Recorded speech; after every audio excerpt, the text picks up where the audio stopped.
The inheritance and arrival. The solicitor's voice, thin and reedy through the phone line, had draped itself over my mundane existence like a shroud. Your great-uncle Grant, passed, an unfortunate incident. Caldwell Manor is yours. The words had settled in my ears, heavy as stones, each syllable a tolling bell for a man I barely knew, a relative whose shadow had stretched across my lineage but never truly touched my life. Estrangement was a quiet, insidious thing, and his death, equally so. A fall, they said. A sudden, unexpected descent. But the solicitor's pause, a breath held just a fraction too long, had sown a seed of unease I could not quite dislodge. This inheritance, this sprawling estate I had never seen, felt less like a gift and more like a summons. My own life, a tapestry fraying at the edges, demanded a drastic reweaving. Solitude, I craved it. A vast, quiet canvas upon which to paint a new beginning. Caldwell Manor, isolated and forgotten, seemed to offer just that. I resolved to claim it, to make it mine, to perhaps, finally, find a stillness within its ancient walls that had eluded me in the ceaseless churn of the city. My final act of severance from that former life took place in a foggy parking garage where footsteps echoed too long. The air hung thick and cold, tasting of exhaust fumes and damp concrete. The sound of my own breath felt amplified, a shallow, desperate gasp in the vast, echoing space. I glanced back, once, at the pale blue sedan, a ghost already, then turned, the weight of my past settling behind me like a forgotten cloak. The car, my old life, would remain there, swallowed by the damp, metallic air, waiting for a future I did not intend to reclaim. His eyes, when they met mine, were like chips of flint, unreadable, yet seeming to hold a deep, ingrained knowledge of the road ahead. The journey was long, a slow unraveling from the arteries of urban sprawl into the skeletal veins of the countryside. Houses grew sparse, then vanished entirely, replaced by skeletal trees clawing at a bruised sky. The asphalt ribbon narrowed, then crumbled into a gravel track that wound its way through a dense primeval wood. The air grew colder, thick with the scent of wet earth and decaying leaves, and a palpable silence descended, broken only by the crunch of tires. Then, through a sudden break in the gnarled canopy, it appeared. Caldwell Manor. Vines, thick as a man's arm, clung to its facade, a green, grasping shroud that hinted at years of neglect. A grand, wrought iron gate, rusted and half obscured by overgrown hedges, stood ajar, as if perpetually inviting, or perhaps perpetually resigned. This was not the charming rustic isolation I had envisioned. The driver pulled up to the main entrance, a massive oak door studded with iron, its surface weathered to a deep, bruised purple. He offered no assistance with my bags, merely a curt nod, a quiet rumble of, "The keys are inside," on the hall table, before turning the car and retreating down the long, winding drive, leaving me utterly alone. The wind, if there was any, made no sound through the thick woods. No birds sang, no distant hum of machinery. I pushed the heavy door. It groaned, a deep, protracted sigh that seemed to resonate through the very bones of the house.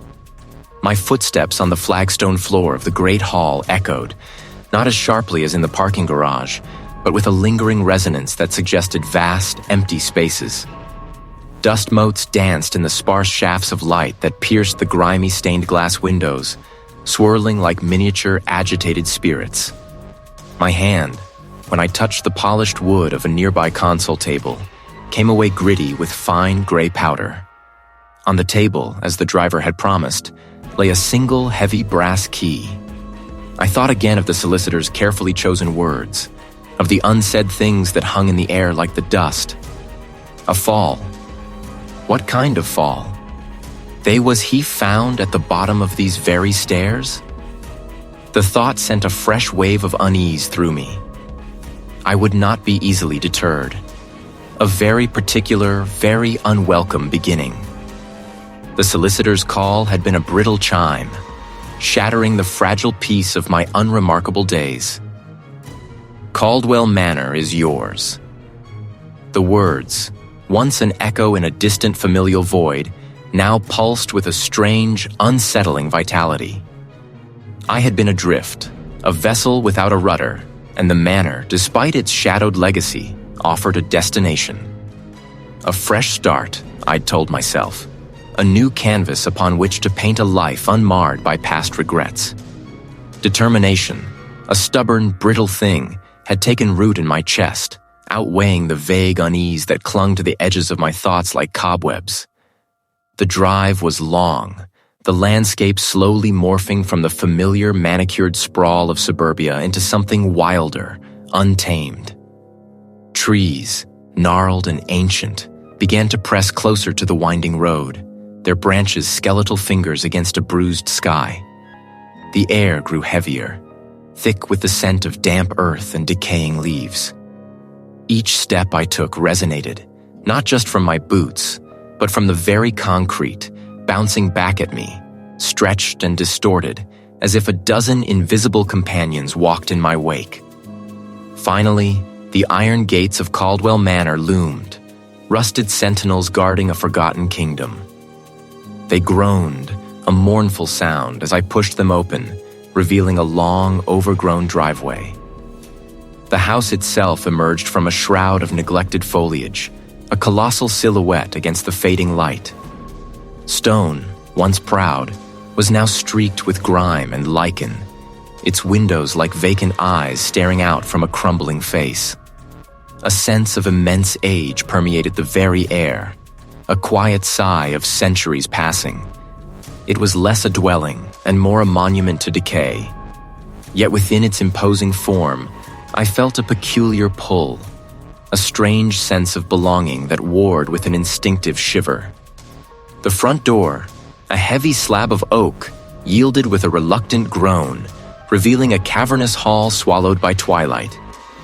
The manor was a labyrinth of grand, empty rooms, each holding the ghosts of past lives in its faded tapestries and draped furniture. I found a small study, its shelves still heavy with leather-bound volumes, and decided it would serve as my temporary refuge. It began subtly, like the soft brush of a moth's wing against a window pane. I paused, tilting my head. "Hello?" I called again, my voice a little less confident this time. Only the crackle of the fire answered. I dismissed it, attributing it to the old house settling, or perhaps the wind finding a new crevice in the ancient walls. My mind, I reasoned, was playing tricks, a byproduct of stress and solitude. It was gone before I could properly focus, a fleeting, formless blur that seemed to dart behind the heavy, stained pantry door. I spun around, my heart giving an involuntary lurch. Nothing. The old house. But the incidents continued, escalating with a quiet, insidious persistence. A book, which I was certain I had placed flat on the study table, lay open on the floor, its pages ruffled as if by an unseen hand. I hadn't touched this book, hadn't even opened it. My hands trembled slightly as I returned it to the table, placing a heavy marble paperweight atop it. Then, as I prepared for sleep in one of the manor's many desolate bedrooms, a small, ornate silver key, which I had left on the bedside table, was gone. I searched, my initial annoyance quickly giving way to a prickling unease. It wasn't under the bed, nor tucked into the sheets. It simply wasn't there. I told myself it was fatigue, the disorienting effect of a new, unfamiliar environment. This house, I reasoned, was ancient, full of drafts and creaks, and my own mind was perhaps overactive, seeking patterns in the mundane. I was not alone in Caldwell Manor. The book, a ledger bound in sun-faded leather, lay open on the floor. My gaze, drawn by an unseen force, fixed upon a name inscribed in a delicate, looping hand. Eleanor Caldwell, 1878. Beneath it, a single chilling entry. The shadows lengthen. He watches. I cannot sleep. My mind unravels. A date followed, Then nothing. A blank page. The next entry, written in a different, bolder script, simply stated, Eleanor Caldwell, departed. No explanation, no destination. Just a stark, unsettling finality. A tremor, cold and insistent, traced its way up my spine. This wasn't merely the draft of an old house playing tricks, nor the settling of ancient timbers. My initial impulse to dismiss, to rationalize, withered beneath the weight of that single, unnerving word. Departed. I closed the ledger, its aged pages sighing. Solitude I had sought. A fresh start. But Caldwell Manor offered no such solace. It offered only questions, and the unsettling certainty that its history was not merely etched in stone and dust, but actively, insidiously, unfolding around me.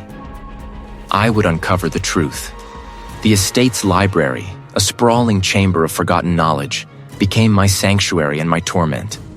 The air itself seemed thick with the scent of decaying paper and forgotten lives.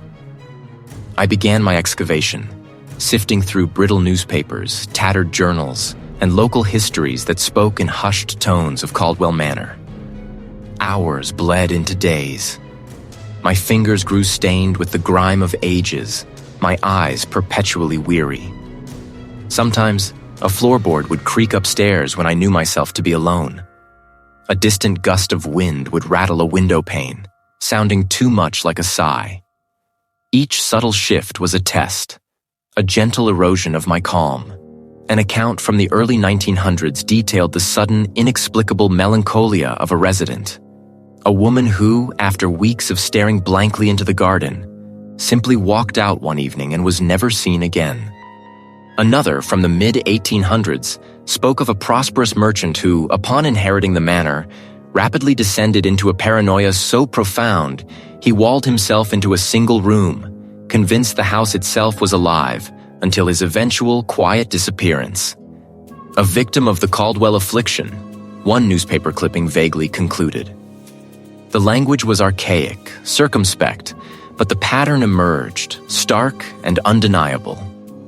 Not just isolated tragedies, but a recurring cycle of vanishing and madness, a slow, methodical unraveling of sanity. My own mind, already stretched taut by the manor's subtle torments, began to feel the press of these discoveries. Was this my inheritance? Not just the decaying grandeur, but the very curse that had consumed my great-uncle and so many others? I needed more. The library, for all its vastness, only held what the Caldwells themselves had kept. Local archives, public records, they might hold the missing pieces, the names and dates that would solidify this disturbing pattern. The air was thick with the scent of exhaust and damp concrete, a stark contrast to the manor's musty perfume. The archive clerk, a stoic woman with spectacles perched on her nose, regarded me with a professional detachment as I explained my need for historical property records concerning Caldwell Manor. She returned with a stack of files, their edges yellowed and brittle. Back in the quiet hum of the reading room, I immersed myself once more. The public records were more revealing, less poetic than the manor's own journals. Here were the legal documents, the police reports, the witness statements, all surrounding the unexplained absences and unfortunate incidents associated with Caldwell Manor. My great-uncle's death, once a mystery, now felt like the latest entry in a ledger spanning centuries. And I, Grant, was now living within its pages. I was no longer merely curious. I was ensnared. The name, Eleanor Caldwell, etched itself into the tender skin of my mind. Below it, the chilling script. The shadows lengthen. He watches. The ledger lay open, a silent accusation, radiating a cold that had nothing to do with the room's ambient temperature. I wanted to dismiss it, to scoff at the melodramatic ramblings of a long-dead woman. But a tremor, subtle and deep, began to vibrate through the very marrow of my bones. I snatched my hand back from the ledger as if burned, the leather cover a sudden, repulsive thing. My gaze flickered around the room, searching for an explanation, a trick of light, a draft, Nothing. Only the familiar, musty stillness of Caldwell Manor. Yet it felt heavier now, charged with a nascent energy. The air seemed to thicken, pressing against my eardrums, and the faint scent of decay that perpetually clung to the house sharpened, carrying a metallic tang I hadn't noticed before. That night, sleep was a fragile, fleeting thing. I was trapped within the manor walls, yet the architecture shifted, warped into impossible angles. I heard Eleanor's voice, a thin, reedy wail carried on an icy wind that seeped through unseen cracks. He watches. Her words were not spoken, but felt. A vibration in my teeth, a clawing at the inside of my skull. Then, the manifestations sharpened, coalesced. I saw her. A spectral figure, indistinct at the edges, yet undeniably present. I tried to call out, but my voice was stolen, a strangled croak caught in my throat. The line between dream and waking began to fray.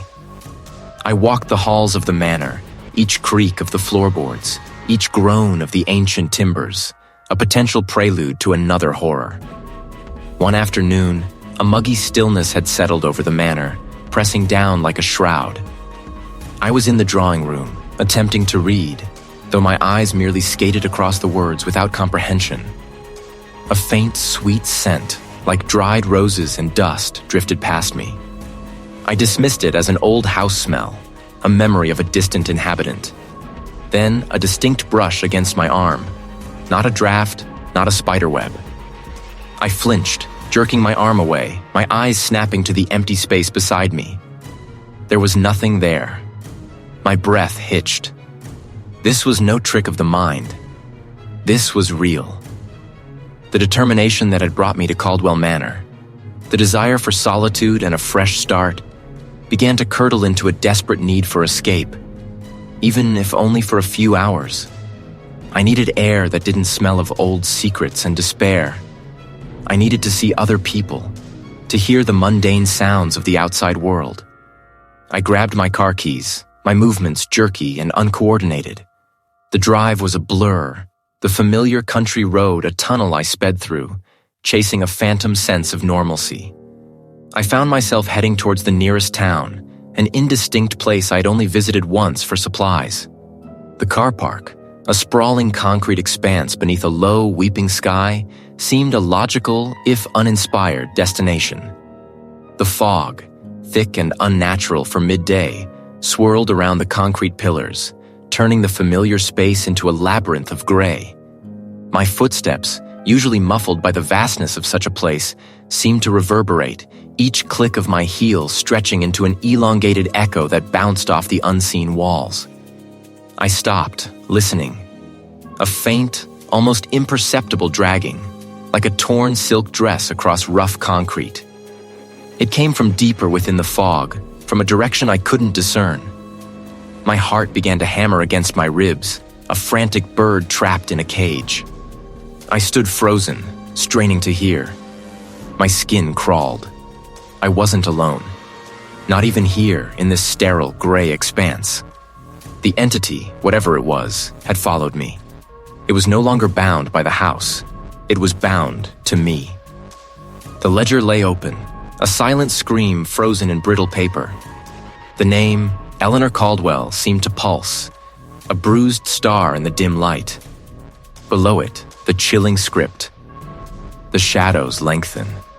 He watches.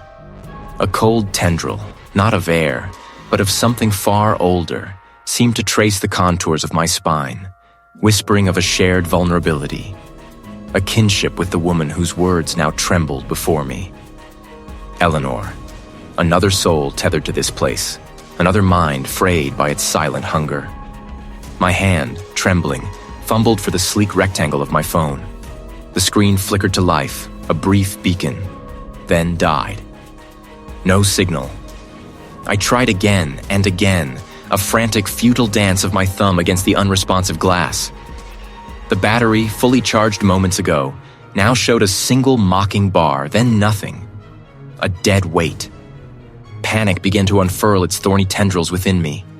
The landline. a relic, but perhaps still connected. Only a thin, reedy whine, like a dying insect, answered my dial tone. I tried numbers I knew by heart. A colleague, a distant relative. This house, I realized with a sickening lurch, was not merely isolated. It was a fortress, sealing me within its crumbling embrace. Days blurred into a viscous, indistinguishable stream. My sleep became a fractured landscape of half-dreams and waking nightmares. The entity, whatever it was, began to weave itself into the very fabric of my thoughts. It was not enough to merely isolate me. It sought to dismantle the scaffolding of my memory, twisting the familiar into grotesque parodies. I remembered a specific afternoon, years ago, arguing with my father, his face etched with disappointment. The regret of a lost opportunity, a career path I hadn't taken, became a suffocating weight, a vision of a better life that was now forever denied, not by my own choice, but by some unseen force. The ornate wallpaper peeled away, revealing rough, unpainted cement. The high, vaulted ceiling receded, replaced by a low, grimy expanse of pipes and exposed wiring. The faint light filtering through the grime-streaked windows of the manor was gone, replaced by the sickly yellow glow of sparse, caged bulbs hanging far above. The fog was not natural. It carried the metallic tang of old oil and the acrid bite of something indefinable, something ancient and hungry. The sheer, terrifying scale of the place, the endless rows of concrete columns that dissolved into the impenetrable white, pressed down on me. A sudden, sharp scrape echoed from somewhere deep within the fog, followed by a rhythmic, dragging sound. My breath caught, held tight in my chest. Was it an animal? A person? Or something else entirely? Something that moved with a slow, deliberate purpose in this forgotten space? The sound grew closer, each scrape drag a hammer blow against the fragile glass of my sanity. My eyes strained, trying to pierce the swirling veil, desperate for a glimpse of the source, yet terrified of what it might reveal. The entity wasn't just in the house. It was the house, and it was twisting the very world around me, turning my reality into a personal, inescapable hell. Below it, the chilling script. The shadows lengthen. He watches. I cannot sleep. Eleanor. Another name bound to this house, another soul fractured by its unseen occupant. A cold tendril of understanding unfurled in my gut. This was not mere madness, not just a shared family affliction. This was a pattern, a slow, methodical consumption. I closed the heavy book, the thud echoing disproportionately in the room. The air felt thick, heavy with unspoken histories, with the residue of fear. My hands, though trembling, were firm. I would not unravel. Not yet. There had to be more. My search began methodically, though my heart beat a frantic rhythm against my ribs. I ran my fingers along the spines of forgotten books, each one a potential key. The house groaned around me, a living, breathing thing, its timbers shifting, its old pipes humming a low, mournful tune. My mind, usually a fortress of logic, began to fray at the edges.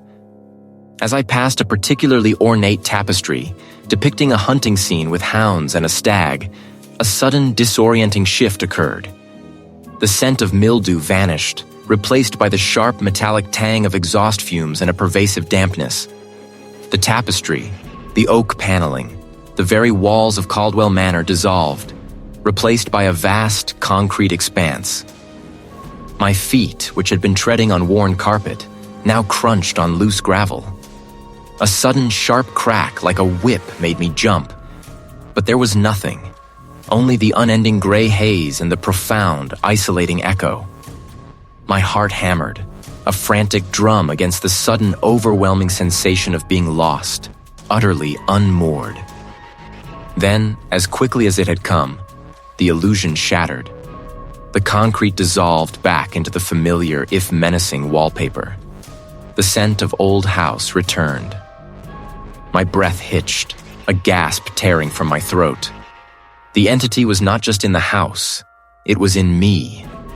Shaken but more determined than ever, I pressed on, my fear now laced with a desperate urgency.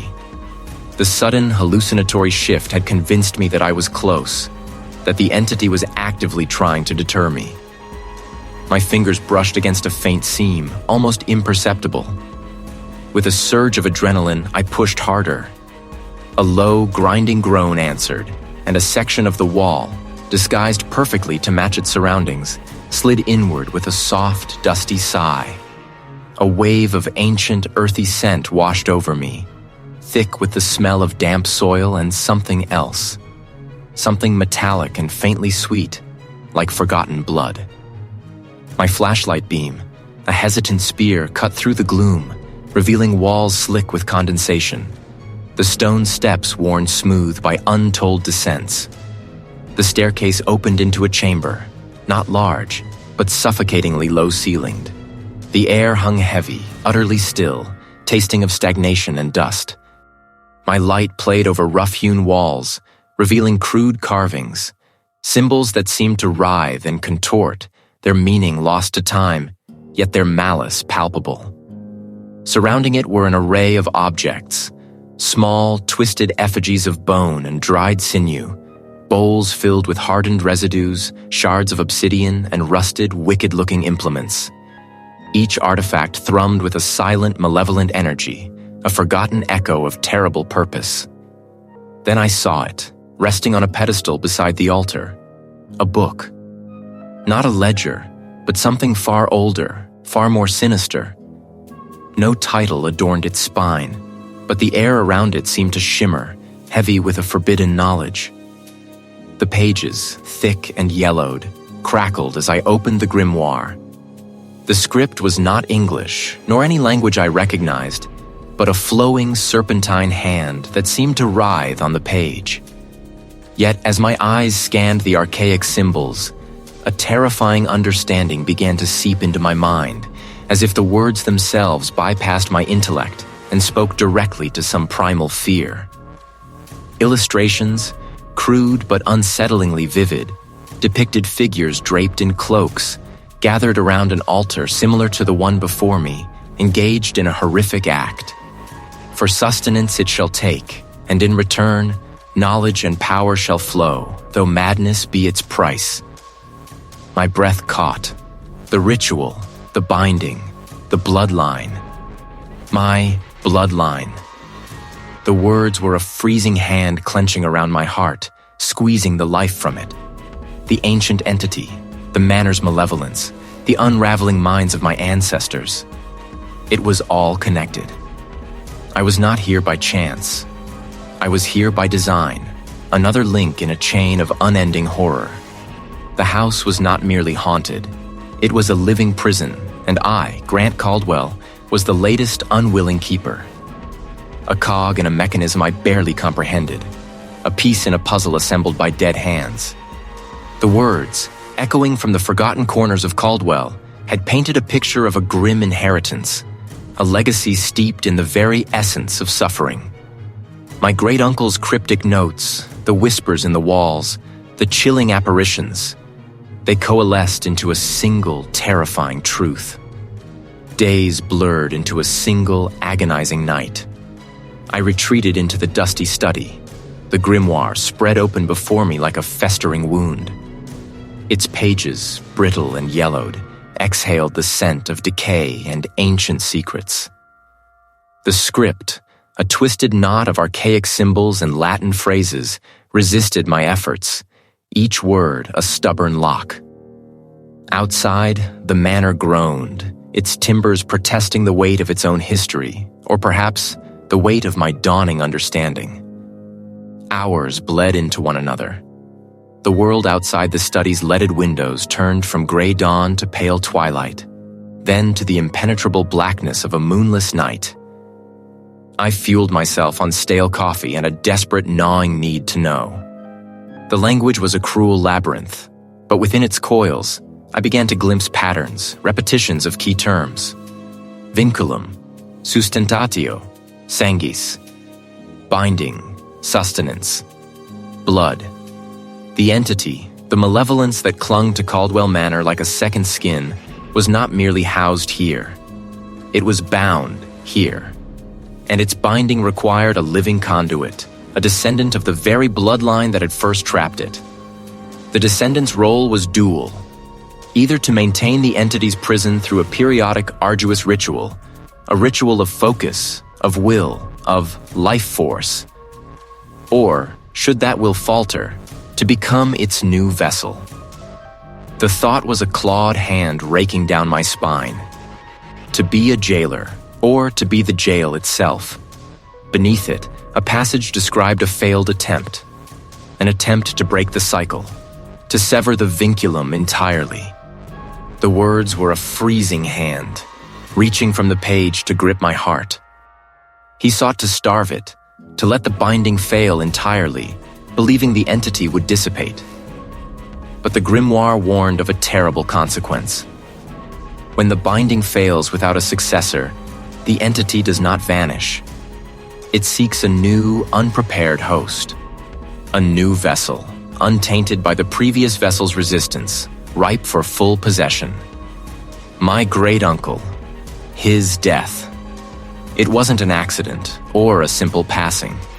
It was a desperate, misguided act of defiance. He had tried to end it all, to free our bloodline from its ancient burden. But he hadn't succeeded. The air in the study grew impossibly heavy, suffocating. I pushed back from the desk, the grimoire's pages still open, screaming their silent horror. I stumbled out, needing air, needing distance from the relentless pressure of the manor's revelations. The car's hum was the only sound, a fragile barrier against the clamor of my thoughts. The fog, a swirling, opaque presence, swallowed the distant streetlights, turning them into blurred, sickly halos. Each of my footsteps, as I walked deeper into the concrete cavern, reverberated with an unnerving clarity, stretching out, lengthening, as if another unseen presence walked behind me, mirroring my stride. The echoes twisted, multiplying, creating a chorus of phantom movement. But the grimoire had been clear. When the binding fails without a successor, the entity does not vanish. It seeks a new, unprepared host. And I, Grant, the unsuspecting inheritor, had walked right into it. The entity hadn't just been tormenting me. It had been preparing me. A softening, a breaking down of my will, making me ripe for the taking. My breath plumed before me, ragged and shallow. And the ritual, the binding, the bloodline, it all culminated in me. My great-uncle had failed, and now the burden, the curse, was mine. And it was hungry. The cold clarity of my fate, unveiled in the manor's suffocating embrace, had stripped away the last vestiges of my complacence. I was not merely a guest, nor a curious inheritor. I was the intended offering, carefully fattened for a feast I could not comprehend. The truth, stark and terrifying, ignited a desperate animalistic urge to flee. Every fiber of my being screamed for escape, for the blessed anonymity of a world beyond these cursed grounds. I moved with a frantic, silent urgency, my hands fumbling with the clasp of a duffel bag. A change of clothes, a few meager essentials, car keys clutched so tightly my knuckles ached. I yanked it open, the sudden rush of cool night air a fleeting promise of freedom. Outside, the world was a canvas of deep, impenetrable indigo, pierced only by the skeletal fingers of trees against a starless sky. I didn't look back at Caldwell Manor, not even for a second. My old sedan, faithful and unremarkable, sat patiently in the gravel driveway. I reversed, tires crunching on the loose stones, and sped down the long, winding path that snaked through the estate's overgrown woods.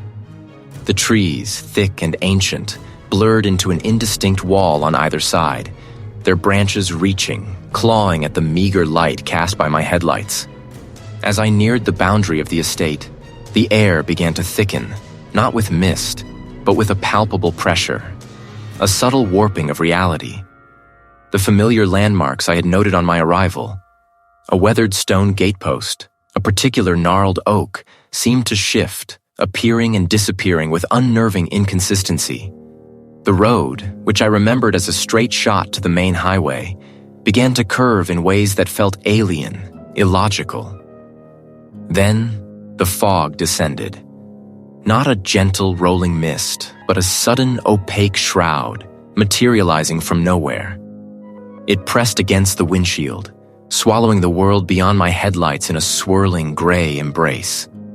The road lines vanished, the trees became spectral blurs, and the sense of direction dissolved into a dizzying uncertainty. The car, with a faint, almost imperceptible shudder, veered off the main route. I felt the slight incline of a ramp, the texture of concrete replacing asphalt beneath the tires. Before I could process the shift, the vehicle slid into a vast, cavernous space. The air here was thick with the scent of damp concrete and stagnant exhaust fumes, a metallic tang that bit at the back of my throat. The fog, rather than dissipating, intensified, clinging to the low-slung ceiling, obscuring the pillars that rose into the gloom like ancient, forgotten monoliths. My headlights cut through the haze, revealing only more of the same, an endless expanse of empty parking bays stretching into an unknowable distance. Thump, thump, thump, ump, ump, ump. The sound reverberated, multiplying, until it felt as though a dozen invisible entities were pacing beside me, their phantom strides matching my own. I tried to back out, to find the ramp I had entered, but the car refused to respond. My breath plumed in the frigid air, dissipating into the pervasive mist. Hello? My voice was a weak, pathetic croak, swallowed almost instantly by the vastness. Only the echo returned, distorted and stretched, like a mocking reply from the very structure itself. I walked, my eyes straining, trying to discern an exit sign, a flicker of distant light. Anything. But there was only the endless gray, the geometric repetition of concrete pillars, each one identical, each one leading to another and another and another.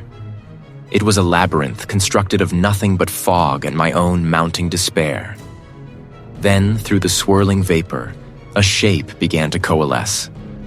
Not a solid form, but a suggestion, a wavering outline.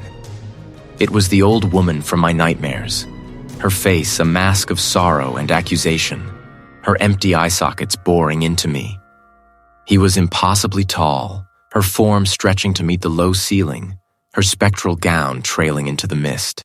She did not move, but her presence was a physical weight, pressing down, suffocating. I ran, not towards any perceived exit, but simply away from the apparition, deeper into the garage's embrace. My frantic strides only amplified the mocking chorus of echoes, the phantom footsteps chasing me, surrounding me. Each turn I made, each bay I passed, felt like a futile loop. The garage was not merely a place. It was an extension of the manor's power, a manifestation of the entity's absolute dominion.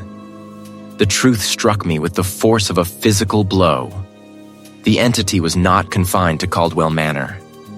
Its tendrils of influence stretched far beyond the estate's crumbling walls, encompassing the very roads, the very air, the very fabric of my perceived reality. There was no escape. This place, this entire region, was its domain, and I, Grant, was its prisoner. The driver's side door was ajar, a silent invitation. With a heavy, leaden heart, I slid back into the seat. The keys were in the ignition. I turned them, and the engine, which moments before had been stubbornly dead, roared to life with an eager purr. The ramp, which had been invisible moments ago, now presented itself, bathed in a dim, unnatural light. I drove, not towards freedom, but towards the inevitable. The winding road, once a path to escape, now seemed to pull me inexorably back to the manor. And I, its intended sacrifice, had come home. I ran until my lungs burned, until the concrete floor blurred beneath my stumbling feet, until the very concept of direction dissolved into a swirling vortex of white noise and spectral whispers. The apparition of the grieving woman, her face a mask of ancient sorrow and malevolence, was etched behind my eyelids, a persistent stain. My chest heaved. I was cornered, not by a physical wall, but by the overwhelming, suffocating presence that filled this subterranean tomb.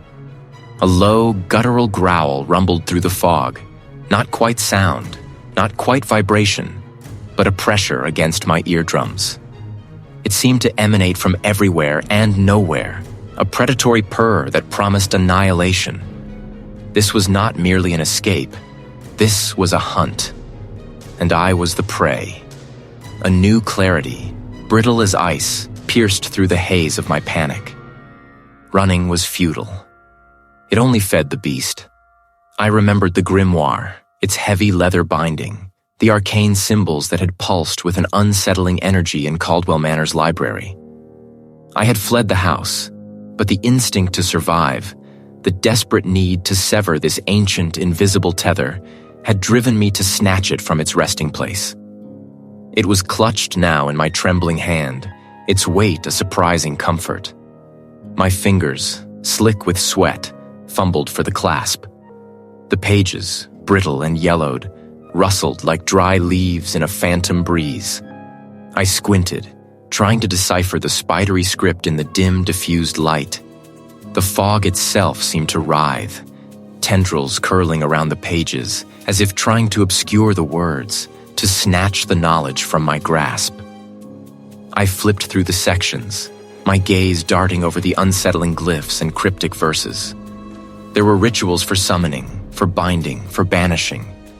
It described a localized anchor, a point of ingress, a conduit through which such an entity could draw its strength, its very being, into our world. My breath hitched. Caldwell Manor was such a place, but this garage? Why here? The answer struck me with the force of a physical blow. The manor wasn't just the house, it was the land, the forgotten structures beneath it. This garage, with its ancient, damp foundations, must be an extension, a deeper root of the cursed earth. I peered through the swirling gray. The growl intensified, becoming a low thrum against my bones. The air grew heavy, thick with an unseen presence. I knew, with an instinct far older than reason, that the entity was aware of my intent. It was watching, waiting, its unseen eyes burning through the fog. I pushed myself away from the pillar, my muscles screaming in protest. The grimoire felt heavy, a shield and a weapon. I began to move, not randomly, but with a new, grim purpose. I had to find it. The source. The anchor. The ground beneath my feet felt different here, subtly uneven, as if layers of concrete had been laid over something older, something irregular. There, half obscured by a crumbling, disused ventilation shaft, was a section of the wall that seemed to hum with a subtle, unpleasant energy. It wasn't a crack, nor a simple stain. It was a pattern, an intricate, almost organic etching, barely visible beneath layers of grime and ancient mildew. The symbols mirrored some of those in the grimoire, but twisted, inverted, like a corrupted reflection. And in the very center, almost completely hidden by a veil of black mold, was a shallow indentation, a recess shaped like a handprint, but too large, too gnarled to be human. This was it. The revelation. This was the conduit. This was where the entity drew its power, where it anchored itself to this plane. The grimoire had not spoken of destroying a physical object, but of disrupting the flow, of severing the connection. It spoke of a counter symbol, a reversal, etched or drawn directly onto the anchor point. The fog pulsed, thinning and thickening around me, forming vague, shifting shapes that seemed to leer from the periphery of my vision. The apparition of the grieving woman shimmered in the gloom. Closer now, her spectral form almost corporeal. her eyes twin pools of bottomless despair and ancient fury. Her mouth opened, not in a scream, but in a silent, widening maw that promised to swallow me whole. I gripped the grimoire tighter, my knuckles white. There was no going back. This was the confrontation.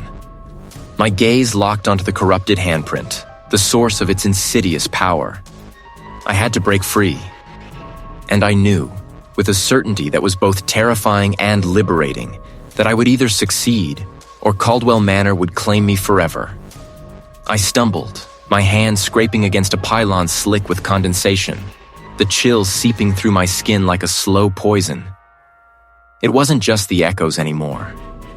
A shimmer, like heat haze distorting the air above asphalt, began to coalesce in my peripheral vision.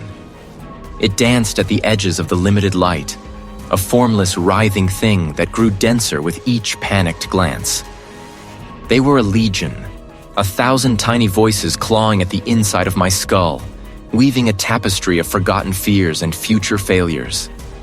They spoke of Caldwell Manor, of the deep rot beneath its foundations, of the endless hunger that had consumed my lineage, generation after generation. You are next, Grant. You are the vessel. A low thrum vibrated through the very soles of my worn shoes, a resonant hum that felt less like sound and more like the earth itself groaning in agony. I pressed myself against a wall, the rough concrete biting into my back, my eyes darting through the spectral fog. It was everywhere, nowhere. A pressure built behind my eyes, a sense of being observed by a multitude of unseen eyes, each one stripping away a layer of my sanity. Then, from the swirling, indistinct mass ahead, a shape began to form.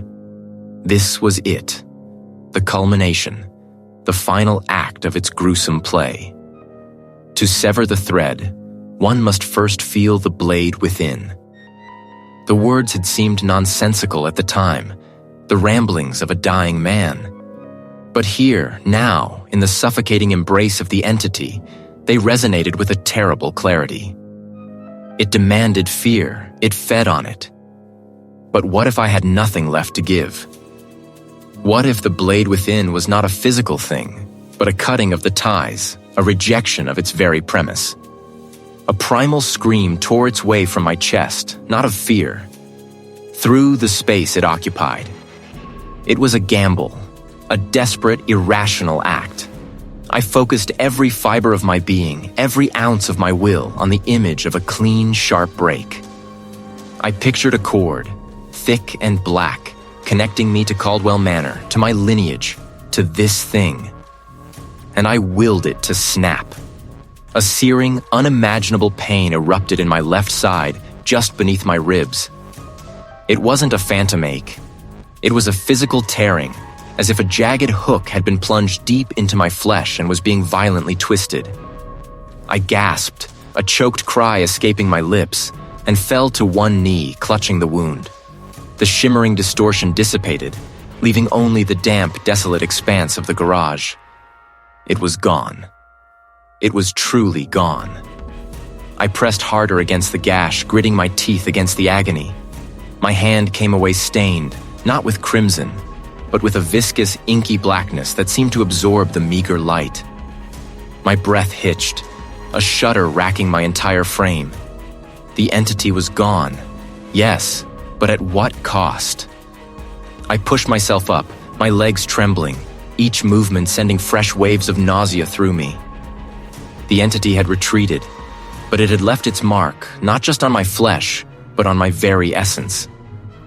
I felt lighter, yes, but also profoundly empty, like a vessel from which a vital fluid had been drained. Had I truly severed the thread, or merely pulled it taut, binding myself in a new, more insidious way? The question gnawed at me, a tiny, insidious worm of doubt. The external torment had ceased, but a new, more intimate horror had begun. The snap I craved, the clean, sharp break, never truly came. Instead, the cord, thick and black as I'd imagined it, seemed to fray and unravel into me as I pushed through the space the entity had occupied. It wasn't a severing, but a sickening absorption, a diffusion of shadow and dread that seeped into my very bones. A cold wave, not of external chill but internal desolation, washed over me, leaving my skin clammy and my breath shallow.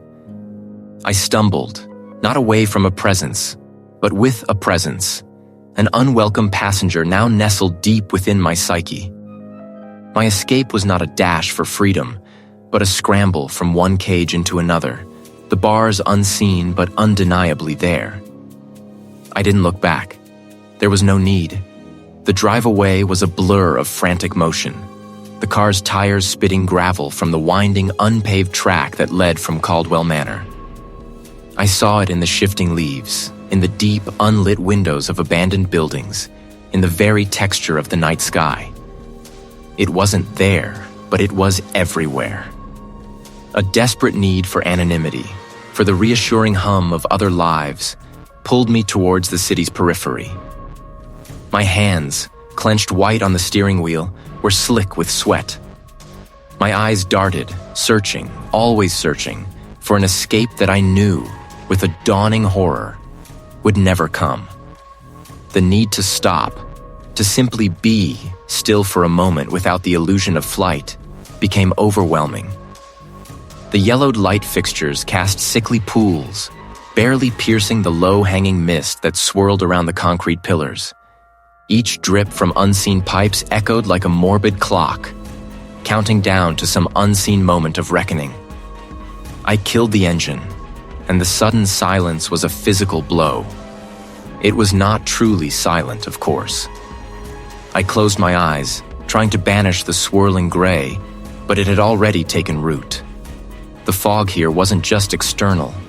It mirrored the haze within my mind, blurring the line between reality and the entity's insidious influence.